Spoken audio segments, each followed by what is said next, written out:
Welcome to Theta Fornix online. আজকে আমরা বংশগতিবিদ্যার একটি গুরুত্বপূর্ণ টপিক আলোচনা করব। বংশগতি সম্পর্কে আমাদের ধারণা সুস্পষ্ট যে বাবা মায়ের বৈশিষ্ট্য সন্তান সন্ততির দেহে যেভাবে প্রকাশিত হচ্ছে সেটাকেই আমরা বলে থাকি বংশগতি। এই বংশগতিবিদ্যার জনক যিনি, তিনি হলেন কে? Gregor Johann Mendel. এবার মেন্ডেলের যে তত্ত্ব অনুযায়ী তিনি বলছেন কি, যে কোনো একটা বৈশিষ্ট্য জনিত্রী জনু থেকে অপত্য জনুতে যখন সঞ্চারিত হবে সেক্ষেত্রে একটা বৈশিষ্ট্য প্রকাশিত পাবে বা প্রকাশিত হবে, আর একটা প্রকাশ হবে না। তাহলে যেটা প্রকাশ হলো সেটাকেই আমরা বলছি কি? প্রকট। আর যেটা প্রকাশিত হচ্ছে না সেটাকে বলছি প্রচ্ছন্ন। তাহলে আমরা সব সময় দেখে এসেছি যে F1 জেনারেশনে আমরা সব সময় দেখে এসেছি কি, যে প্রকট বৈশিষ্ট্যটা অবশ্যই সেখানে প্রকাশিত হচ্ছে। কিন্তু যদি এর অন্যথা হয়, অর্থাৎ মেন্ডেলের সূত্রকে যদি না মানে, অর্থাৎ মেন্ডেলের সূত্রের যে বিচ্যুতি রয়েছে সেটা নিয়েই আজকে আলোচনা করব। তার প্রথম যে বিচ্যুতি সেটি কি না, সেটি হচ্ছে এই অসম্পূর্ণ প্রকটতা। তাহলে অসম্পূর্ণ প্রকটতা কথা থেকেই আমরা সুস্পষ্ট বুঝতে পাচ্ছি যে প্রকটতাটা সম্পূর্ণরূপে হয়নি। তাহলে দেখো, অসম্পূর্ণ প্রকটতা বা ইনকমপ্লিট ডমিনেন্স, ডমিনেন্সটা ইনকমপ্লিট রয়ে গেছে। তার মানে প্রকট এবং প্রচ্ছন্ন বৈশিষ্ট্য যেটা F1 জেনুতে প্রকট হওয়ার কথা ছিল সেটা কিন্তু পুরোপুরি প্রকট হচ্ছে না। সেক্ষেত্রে নতুন তৃতীয় কোনো বৈশিষ্ট্য সেখানে কিন্তু প্রকাশিত হচ্ছে। বিজ্ঞানী কোরেন্স যখন এটি প্রথম অবজার্ভ করেন, তিনি কিন্তু উদ্ভিদের দেহেই এটি পেয়েছিলেন। যে উদ্ভিদের ক্ষেত্রে তিনি এই অসম্পূর্ণ প্রকটতা লক্ষ্য করেন, তিনি সন্ধ্যা মালতী নামে একটা উদ্ভিদ, সেই সন্ধ্যা মালতীতে প্রথম কিন্তু অসম্পূর্ণ প্রকটতা লক্ষ্য করেন। এবার সন্ধ্যা মালতী বাদেও আমরা ফোরোক্লক যে উদ্ভিদটি রয়েছে সেখানেও কিন্তু আমরা এই অসম্পূর্ণ প্রকটতা দেখি। তাহলে সন্ধ্যা মালতীর ক্ষেত্রে আমরা কি দেখে থাকি সেটা একটু দেখব। সন্ধ্যা মালতীর ক্ষেত্রে যে ঘটনাটি ঘটে সেটি হচ্ছে, সন্ধ্যা মালতীর লাল ফুল হয় আর সন্ধ্যা মালতীর সাদা ফুল হয়। সেখানে সন্ধ্যা মালতী লাল এবং সাদা, অর্থাৎ এর যে এলিলকে আমরা যদি ক্যাপিটাল আর ধরি আর এটাকে যদি স্মল আর ধরি, তাহলে এই দুটোর সংমিশ্রণে প্রথম অপত্য জনুতে যেটি তৈরি হয় সেটি হলো ক্যাপিটাল আর স্মল আর। অর্থাৎ লাল এবং সাদা বৈশিষ্ট্যের মধ্যে যদি সংকরায়ন করা হয়, তোমার মনে প্রশ্ন জাগবে, হয় লাল হবে নয় সাদা হবে। কিন্তু এক্ষেত্রে সেটা ভিন্ন হয়, লাল বা সাদা কোনোটাই হয় না, এর অন্তর্বর্তী কোনো একটা নতুন বৈশিষ্ট্য অর্থাৎ গোলাপি বৈশিষ্ট্য এখানে কিন্তু প্রকাশিত হচ্ছে। তাহলে এটা যেটা পেলাম আমরা কোথায় পেলাম? ফার্স্ট ফিলিয়াল জেনারেশন বা F1 জেনারেশনে। এবার এই F1 জেনারেশনে যদি আমরা দেখি, F1 জেনারেশন কি দেখতে পাচ্ছি? এই ক্যাপিটাল আর স্মল আর, এই ক্যাপিটাল আর স্মল আর এর সঙ্গে যদি আবার F1 জেনারেশনে অপত্যের একটা যদি আমরা সংকরায়ন করি, সেক্ষেত্রে আমরা কি দেখতে পাবো? সেক্ষেত্রে আমরা যদি চেকার বোর্ড করি ক্যাপিটাল আর স্মল আর কে নিয়ে, তাহলে আমরা এখানে চারটি অপত্য পাবো। যেখানে প্রথমে পাবো ক্যাপিটাল আর, আর দুটি পাচ্ছি আমরা কি? ক্যাপিটাল আর স্মল আর পাচ্ছি স্মল আর। তাহলে দেখো, ক্যাপিটাল মানে কি? লাল। স্মল আর মানে কি? সাদা। আবার ক্যাপিটাল আর স্মল আর যেটা রয়েছে সেটা মানে গোলাপি। তাহলে এখান থেকে সুস্পষ্ট দেখো, ফিনোটাইপ আর জিনোটাইপ দুটোর ক্ষেত্রে কিন্তু একই দাঁড়াচ্ছে। সেটি কত না 1:2:1 অনুপাত। তাহলে ফিনোটাইপিক এবং জিনোটাইপিক রেশিও একমাত্র আলাদা হয় না, একই হয়। সেটা একমাত্র কোথায় না, এই অসম্পূর্ণ প্রকটতার ক্ষেত্রে। অর্থাৎ ফিনোটাইপ আর জিনোটাইপ এটা ক্ষেত্রে কিন্তু আমরা দেখতে পাচ্ছি একই হচ্ছে। এবার শুধু কি উদ্ভিদের ক্ষেত্রেই হয় এমনটা কিন্তু নয়, উদ্ভিদের ক্ষেত্রে ছাড়াও আমরা কিন্তু প্রাণীদের ক্ষেত্রেও কিন্তু এই অসম্পূর্ণ প্রকটতার ছাপ কিন্তু দেখে থাকি। সেই রকম একটা রোগ যেটা মানুষের ক্ষেত্রে দেখা যায় সেটা হলো এই টে-স্যাক ডিজিজ।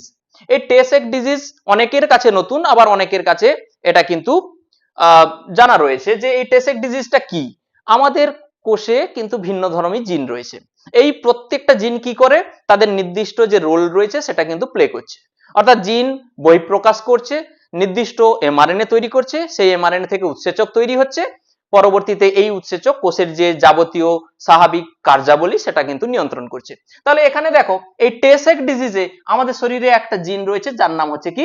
হেক্সাজিন।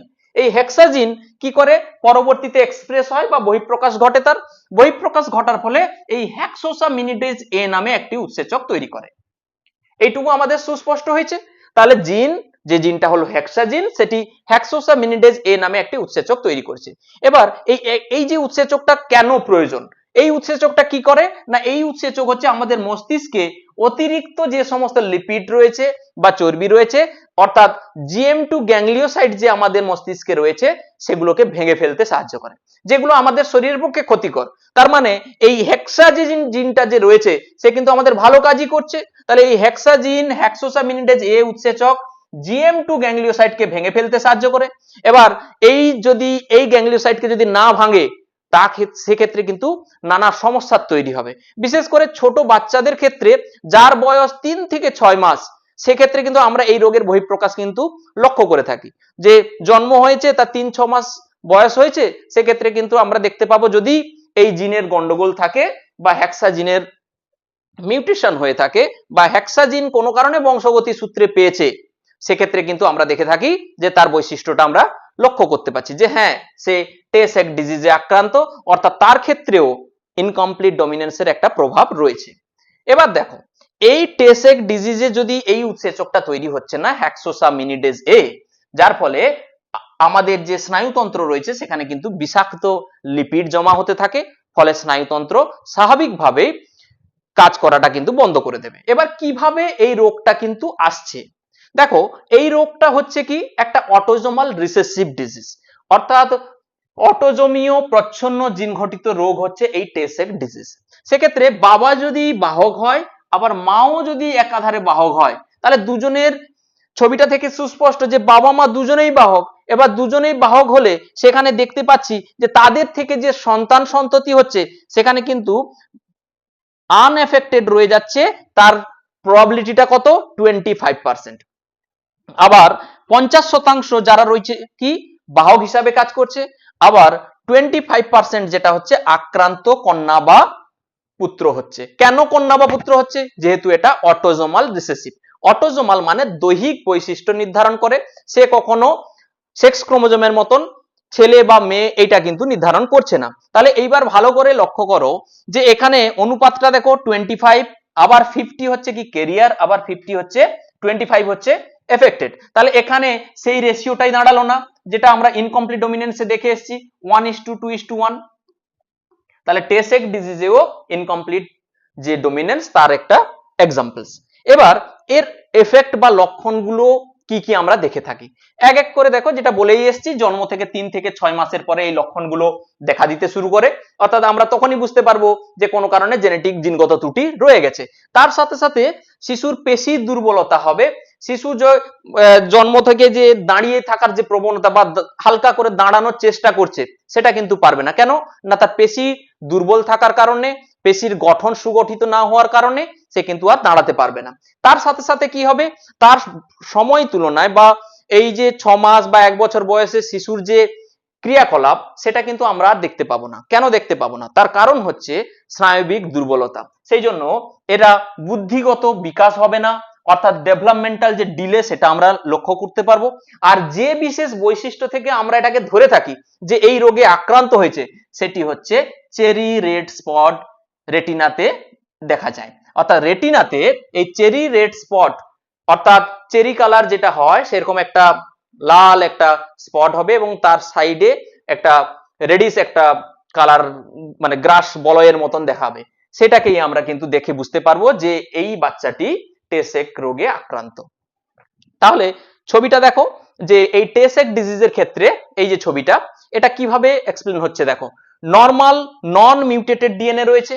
এবার এই নন মিউটেটেড ডিএনএ মানে স্বাভাবিক ডিএনএ ধরে নাও। এবার যেহেতু স্বাভাবিক তাহলে এ কি করবে, বিটা হেক্সোসামিনিডেজ এ যে উৎসেচক সেটা স্বাভাবিকভাবেই তৈরি করবে। এটা একটা প্রোটিনের ছবি। এবার এই হেক্সোসামিনিডেজ এ কি বলেছিলাম যে এটি আমাদের নিউরনকে হেলদি রাখছে, যে আমাদের নিউরনের মধ্যে যে লিপিড রয়েছে সেগুলোকে ভাঙতে সাহায্য করছে। এবার এই হেলদি নিউরনস গুলো কি করছে, আমার চোখের যে স্বাভাবিক রেটিনার যে গঠন সেটাকে কিন্তু মেনটেন করছে, সেই জন্য আমরা হেলদি রেটিনা আমাদের চোখের দেখতে পাই। কিন্তু যদি এই রোগে আক্রান্ত হয় তাহলে সেক্ষেত্রে দেখতে পাচ্ছি দেখো হেক্সাজিন মিউটেশন হয়েছে, ধরে নিলাম এই জায়গাটা মিউটেশন হয়েছে হেক্সাজিন, তাহলে এখান থেকে যে প্রোটিন তৈরি হবে সেটা ত্রুটিপূর্ণ হবে, অর্থাৎ হেক্সোসামিনিডেজ এ যে বিটা তৈরি হচ্ছিল সেটা কিন্তু হবে না, যার ফলে কি হবে GM2 গ্যাংলিওসাইট নিউরনসের সেখানে কি হবে অ্যাকুমুলেশন হবে বা জমা হতে থাকবে। এবার এইগুলো যে এই যে জমা হচ্ছে, এই জমা হওয়ার ফলে সেই জায়গাটা কি হবে দেখো ফুলে গেছে, সেই জায়গাটা ফুলে গেছে, আস্তে আস্তে করে সেই জায়গাটা নষ্ট হওয়া শুরু করেছে, যার ফলস্বরূপ আমরা চোখে দেখতে পেয়েছি কি, এই দেখো চেরি রেড কালারের একটা স্পট দেখতে পাচ্ছি। তাহলে এই ধরনের বৈশিষ্ট্য দেখে আমরা কিন্তু বুঝতে পারি। তাহলে এবার আমরা উদ্ভিদের ক্ষেত্রে দেখে নিলাম সন্ধ্যামালতি, ফরকলক, এদের ক্ষেত্রে আমরা দেখেছি অসম্পূর্ণ প্রকটতা, মানুষের ক্ষেত্রেও দেখে নিলাম। এবার অন্যান্য প্রাণীদের ক্ষেত্রে দেখব। এবার এই অসম্পূর্ণ প্রকটতার আরো একটা এক্সাম্পল আমরা দেখে থাকি, অ্যান্ডালুসিয়ান মোরগ মুরগি। ছবিটা দেখো, এখানে একটা মোরগ রয়েছে, ধরে নাও এটা মোরগ আর সেটা মুরগি। এই মোরগটি রয়েছে কি কালো, এবং এই কালো যে মোরগ রয়েছে যেটার জিন আমি ধরে নিলাম ক্যাপিটাল বি, আর একটি রয়েছে সাদা অ্যান্ডালুসিয়ান মুরগি যেটা হচ্ছে স্মল বি। এদের মধ্যে যদি সংকরায়ন হয় তাহলে স্বাভাবিকভাবে প্রথম অপত্যজনুতে যেটি তৈরি হবে ক্যাপিটাল বি, যেটা প্রকটতার বা এক সংকর জননে আমরা দেখে এসেছি। কিন্তু সেক্ষেত্রে কালো বা সাদা কোনো বৈশিষ্ট্য এলো না, সেক্ষেত্রে কি এলো, সেখানে হলো নীল পালকযুক্ত মুরগি, নীল পালকযুক্ত মুরগি। সেক্ষেত্রে মোরগ বা মুরগি তৈরি হবে নীল পালকযুক্ত। তাহলে এটা থেকে আমরা কি দেখলাম, যে নতুন বৈশিষ্ট্যের আগমন ঘটেছে F1 জেনারেশনে। এবার এই F1 জেনারেশনের নতুন যে বৈশিষ্ট্য, তার সাথে যদি আবার একটি F1 জেনারেশনের অপত্যের মধ্যে যদি আমরা সংকরায়ন ঘটাই, তাহলে স্বাভাবিকভাবে সন্ধ্যামালতির ক্ষেত্রে যেরকম দেখেছিলাম যে ফিনোটাইপিক এবং জিনোটাইপিক রেশিও সমান হচ্ছিল, এক্ষেত্রেও আমরা দেখতে পাবো সেটি হচ্ছে, অর্থাৎ একটা ক্যাপিটাল বি পাচ্ছি, একটা ক্যাপিটাল বি পাচ্ছি, আবার একটি ক্যাপিটাল বি এবং সর্বশেষ পাচ্ছি স্মল বি। তাহলে দেখো এই যে ক্যাপিটাল বি সেটা কি নির্দেশ করছে, কালো। আবার এই যে দুটো রয়েছে ক্যাপিটাল বি যেটা কি নির্দেশ করছে, নীল পালকযুক্ত মোরগ বা মুরগি। আর স্মল বি যেটা সাদাকে নির্দেশ করছে। তাহলে দেখো ফিনোটাইপিক এবং জিনোটাইপিক রেশিও একমাত্র সমান হবে কখন, যদি সেটা অসম্পূর্ণ প্রকটতা হয়, সেক্ষেত্রে আমরা 1:2:1 এই রেশিওটা কিন্তু পাবো। আশা করি এই অসম্পূর্ণ প্রকটতা সম্পর্কে যে ধারণা তোমাদের ছিল সেটার আপগ্রেডেশন হয়েছে, এবং টে সেক ডিজিজ সম্পর্কে তোমরা কিন্তু সুস্পষ্ট ধারণা নিতে সক্ষম হয়েছে। এই ধরনের ভিডিও পেতে আমাদের চ্যানেল রয়েছে, সাবস্ক্রাইব করে রাখতে পারো, যাতে পরবর্তী এই ধরনের মেন্ডেলের যে বিচ্যুতির আরো যে সমস্ত রয়েছে সেগুলো নিয়ে আমরা এক এক করে ভিডিও নিয়ে আসবো।